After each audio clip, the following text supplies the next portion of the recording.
Babe, okay ka lang ba? Uminom ka na ba ng gamot mo? Oo, babe. Kakatapos ko lang. Umalala na yan ah. Sigurado ka bang ayaw mo magpa-hospital? Okay lang ako, huwag ka na mag-alala. Malilate ka na sa shift mo. Sige, papasok na ako. Magpahinga ka na muna dyan ah. Sige, mag-iingat ka.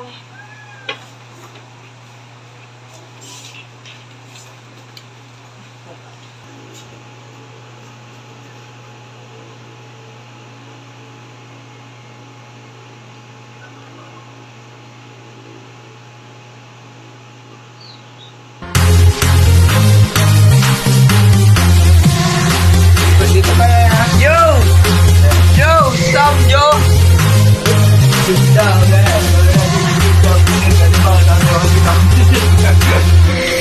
Cheers, cheers. Ako, cheers.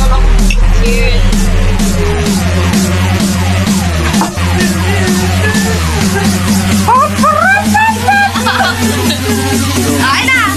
Nairot! Ano ba, ayos ka lang? Bet ka lang dyan. Cheers!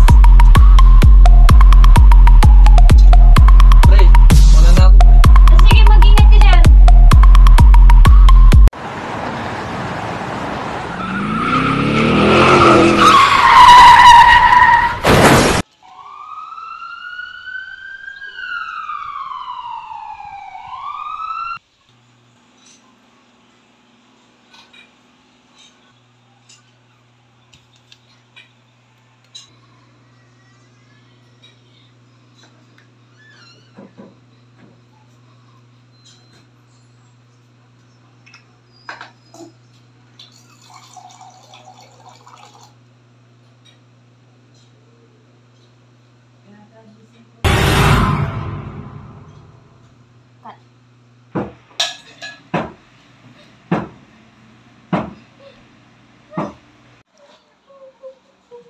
Ano kaya kung umuwi muna tayo sa inyo?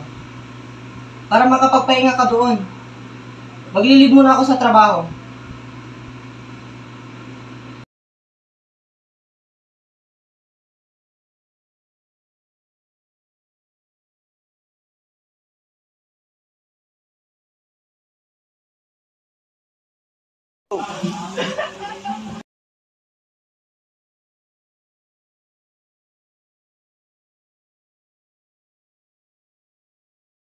Bless you, anak.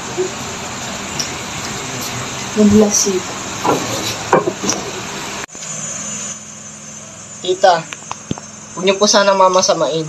Ang alin, anak? Na pwede niyo po ba sanang pakiusapan si Bea?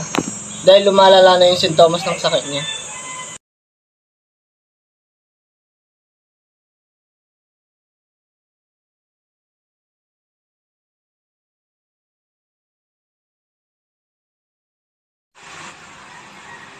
Anak, kamusta ka na? Okay naman po, Nay. Nagme-maintenance na din. Eh, sigurado ka bang hindi ka magpapa-hospital? Seryoso ka, babe. Pati si nanay. Nay, okay lang po ako. Para sa kabubuti mo yan, anak. Babe.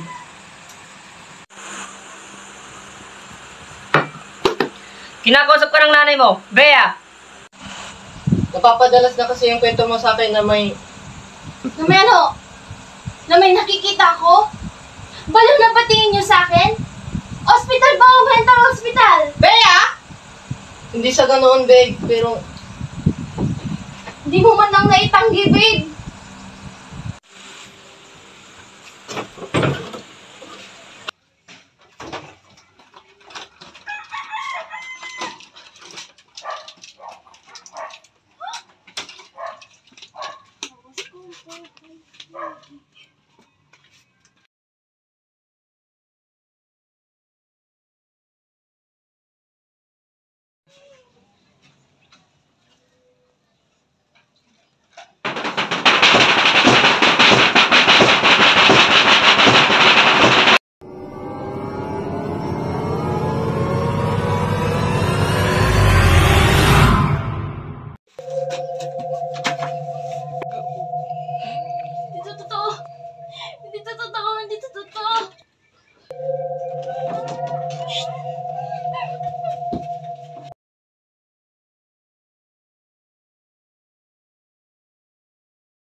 Bea!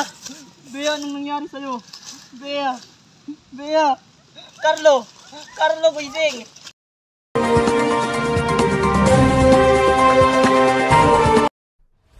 Isang gamot na nagngangalang Molirina para sa stress at anxiety umani naglalaman ng iligal na droga. Sa ika-5 ng Mayo ay nahuli ng otoridad ang nagtatagong CEO ng kumpanya na si Shelly Lopez sa kanyang rest house. Pinaniyahan ng gobyerno ang mga ospital na sino man ang umiinom ito ng patinginan sa doktor sa lalong madaling panahon. Isa sa mga nagtugmang kaso dito ay nakakaraang homicide sa babaeng nagngangalang Bea Tufan na nagpositibo sa uri ng droga na nilalaman ng Molirina.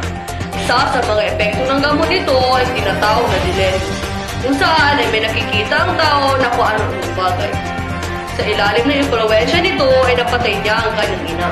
Hindi ito pinagbidyang pansin dahil umano sa istorya ni Bea na sumasama sa party at sa mga drug dealer niyang kaibigan na nagagalang Tomas Aquino, na namatay din dahil sa isang aksidente. Pinapayuhan ng DOH ang lahat ng mag-iingat sa ganitong mga uri ng gamot. Lumipas na ang 2 buwan, mahal. Kamusta na kaya kayo ng anak mo dyan? Patawad at wala akong nagawa para malinis agad ang pangalan ng anak natin. Nangungulila pa rin ako ngayong wala ka na. Patawad at sinisi kita sa mga nangyari, anak. Mahal na mahal kita, anak. Patawad.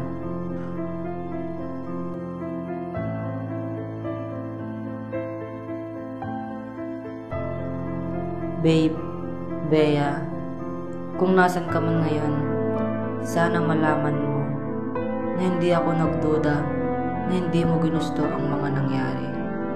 Nabigyang linaw na ang mga tao sa nangyari. Sana okay ka lang dyan. Tandaan mo, mahal na mahal kita lagi.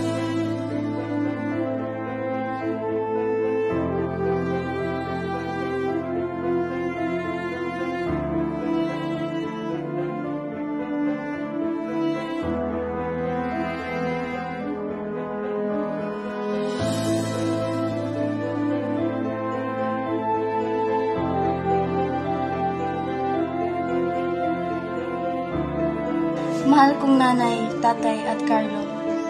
Nahihirapan pa din ako umamin sa mga nangyari sa akin pero sana mapatawad niyo ako. Unang linggo ng Pebrero ay naghahasa ako.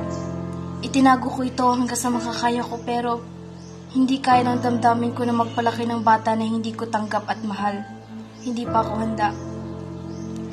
Nagdesisyon ako na ipalaglag ito. Sobrang nahihiya na akong humarap kay Carlo pagtapos kong madumihan. Nahihirapan na ang isip ko kaya't sinubukan kong uminom ng gamot para mabawasan ito. Pakiramdam ko ay lagi na lang may nakatingin sa akin. Sa susunod na buwan ay magpapakalayo na ako. Sobrang pinagsisisihan ko na ang lahat. Patawad, Nay, Tay.